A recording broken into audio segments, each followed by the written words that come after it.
Ladies and gentlemen, welcome to the new Caveman video show. Today, for this episode, I am going to review the new iPad Pro 2018. And before we start, let us cue to our intro music.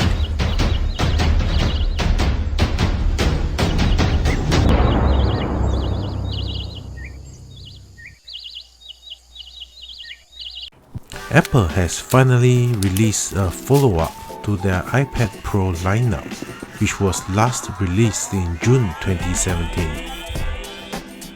This year, the new iPad Pros boast the biggest redesign overhauls, which got me very interested.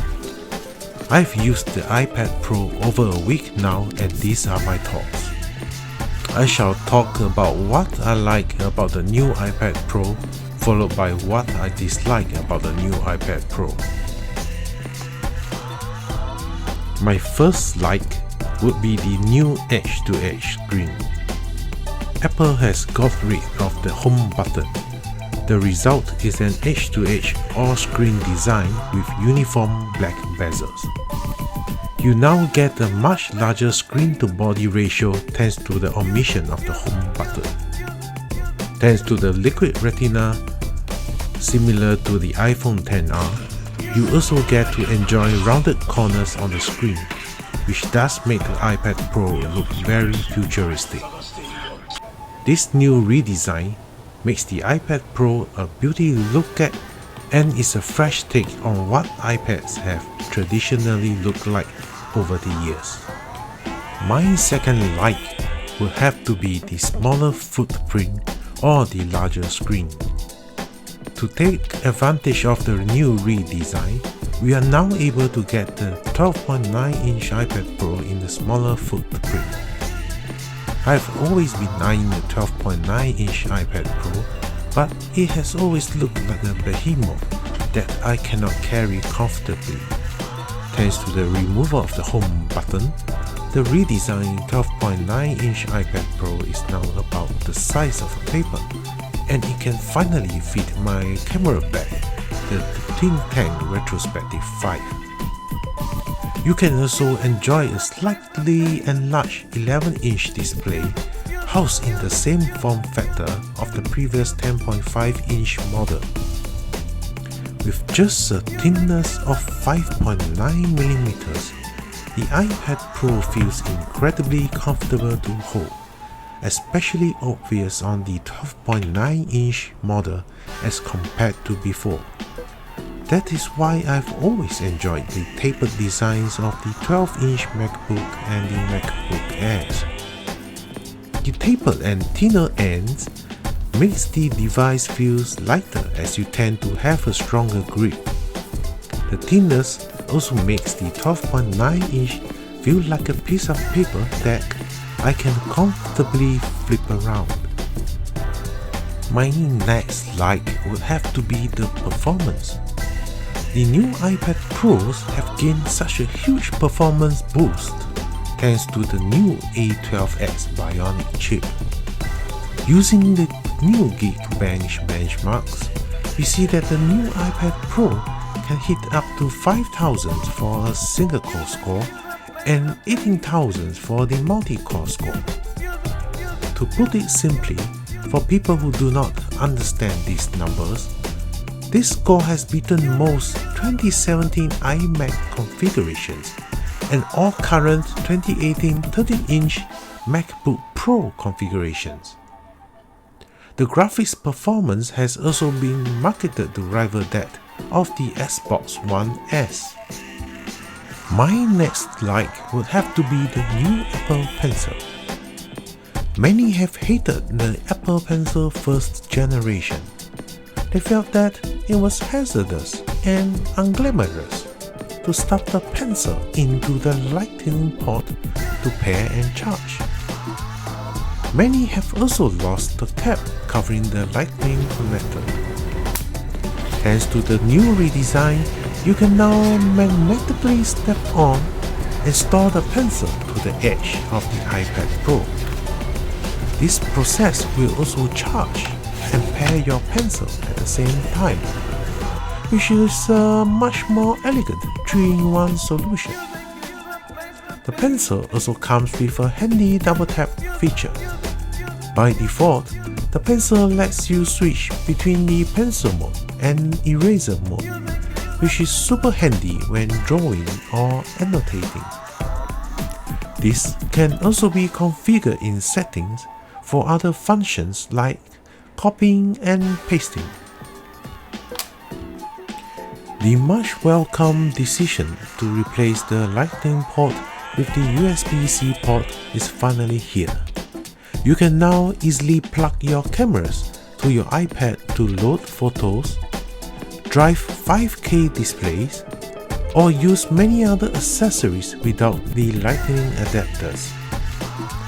The iPad Pro can also act like a very expensive power bank to charge your other devices. I do not have many USB-C devices currently, but I can most certainly share the USB-C hub I currently use on my 12-inch MacBook. My last like will have to be the Face ID. I wouldn't say I prefer Face ID over Touch ID. There was nothing wrong with Touch ID and finger recognition was snappy and smooth. But I have to comment that Face ID on the iPad Pro is so much better on my iPhone 10. You can unlock in 4 directions or even in a diagonally manner. Just beware not to cover the sensors, as the iPad will warn you when your hand is obstructing the camera. You also do not need to tolerate the ugly notches found on the iPhones. Now, let us move on to my dislikes of the new iPad Pro. Starting with the new flattened chiseled edges compared to the traditional rounded edges. I know this is a personal preference, but I kind of like the rounded edges more. It feels nicer to the touch and has a more distinctive Apple design that can be differentiated from all the other brands, for example the Surface Pros. The rounded edges also enables me to scoop up the iPad lying flat on the desk, while I would need to claw beneath the surface of the new and flat iPad Pro to pick it up. I understand that the chisel edge is to accommodate the magnetic storage of the pencil, but at the same time, a traditional smart cover design will not work now. In place, the Smart Folio has to magnetically attach from the back of the iPad Pro instead of the edge. Again, this is a personal preference, as many do like the Smart Folio that protects the front and the back, while I do prefer the feel of bare metal while showcasing the Apple logo. My next dislike would have to be the Apple Pencil storage. The Apple Pencil seems to be designed to be stored on the top edge of the iPad when you are using in the landscape mode. However, when using the iPad in portrait mode, the pencil kind of gets in the way of your fingers when you are holding it. This irritates me much, and I will just remove the pencil entirely. The next dislike is not my personal dislike, which is the removal of the 3.5mm headphone jack. This does not impact me much, as I have fully embraced Bluetooth headphones. I prefer the declutter of cables and dongles. And for the audiophile side of me, I've dedicated audio players with amplifiers and cabled headphones. But I can see where this will impact people using music apps for production, which kind of contradicts the Pro acronym. Last but not least will have to be the lack of a proper file system. The iOS does not use a traditional file system like Windows or Mac OS. There are parts of a workflow that cannot be done on the iPad, where users have to switch and adapt. For my photo editing workflow, I need the Photos app to import my photos before I can import again into Lightroom. For my video editing workflow, iPad does not allow me to hook up my Samsung T3 SSD hard drive. It will not import my footage at all. I use this SSD between my iMac and MacBook so I can edit on the go.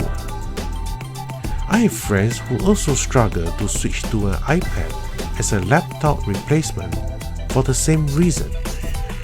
They just want to be able to drag and drop folders from external storage locally without going through iTunes. Granted, this can be overcome by fully embracing the cloud, i.e., using Google Drive or Dropbox, etc. But then again, your iPad will have to be dependent on Wi-Fi or a data connection.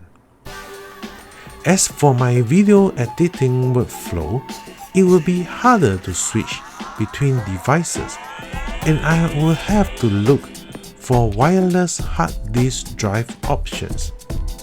This is such a waste for the new USB-C port. In conclusion, the redesigned iPad Pro 2018 is truly a beauty in design and engineering. There is simply no competition at all in the tablet category. The decision to replace the Lightning port with the USB-C port is also a clear indication that Apple is heading in the right direction in making the iPad a true desktop or laptop replacement. I actually do prefer some professional ads on the iPad over their desktop counterparts. For example, Lightroom runs so much snappier on iPad, and the pencil makes the adjustment brush a smooth and breezy edit.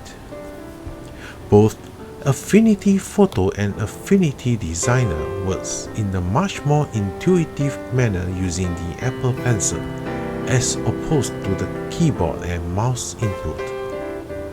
Adobe has much to catch up. They will release an iPad Photoshop in 2019. Hopefully, it can meet our expectations. However, even Apple needs to put action to their words and develop iOS versions of their highly popular Final Cut Pro and Logic Pro. Luckily, in the meantime, we can make do with wonderful applications that have taken the lead like LumaFusion, Affinity Photo, and Procreate. With the lack of a proper file system, there are many professional workflows that are compromised, which sets the iPad back in becoming a laptop replacement. So, until a proper file system is up in iOS, or when professional applications have developed equally capable apps on the iOS, the new USB-C port and overkill processing will not be fully utilized, and thus the iPad will still remain only a tablet. The future is indeed bright ahead, but just not here yet. Thank you for watching. I hope you have enjoyed our episode. Please like, comment or subscribe for more. Bye bye.